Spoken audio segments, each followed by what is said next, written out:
It wasn't the political job she'd dreamed of, but it was the one she had, and as long as she was helping people, she was fine with it. I am fine with it. I'm content with my life, my job, my very economical flat, and she opened her eyes and peeked down at her shoes.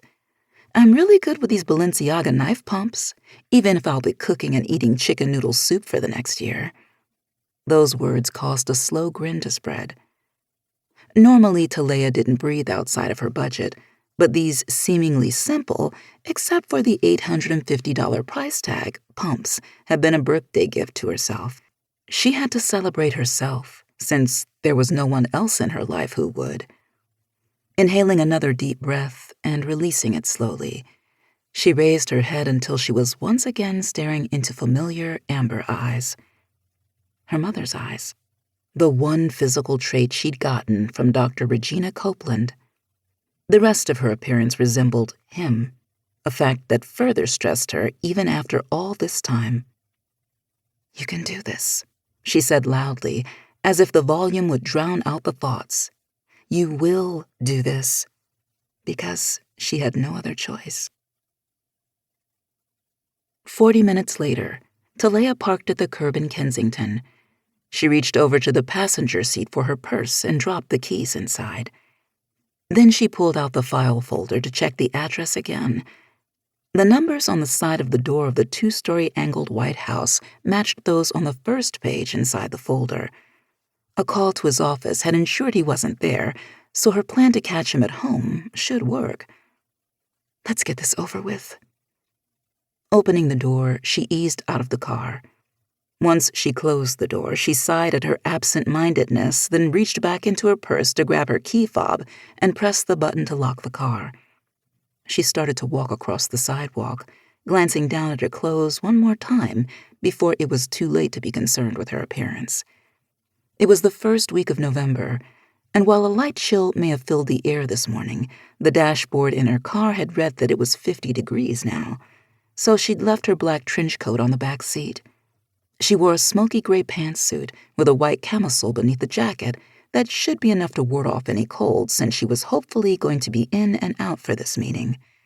Neat and professional, that was the look she'd been going for, and she'd achieved. Not that the knowledge would quiet the butterflies doing a line dance in the pit of her stomach. It was ridiculous, she knew, and yet she still chastised herself as she came up to the door and extended her hand to press the button for the bell. A few moments passed as she waited, and she drummed her fingers over the strap of her purse. She'd done this so many times before. Today shouldn't be any different. Except it was. Not once in the 4.5 years that she'd been working at Addison had she ever met with a millionaire at his house about a situation she had a suspicion wasn't going to go over well. Blowing out a breath, she rotated her shoulders and extended her hand to ring the bell again. It was almost noon. Not that she relished the condition she'd awakened in this morning, but working from home had been to her advantage, since this house was closer to where she lived than where she worked. Another plus had been the fact that, up until now, she'd avoided being around people. Sometimes the task of socializing, even on the basic level of workplace cordiality, made fighting to hold onto the strands of her mental stability that much more difficult. Today was definitely part of that sometimes group.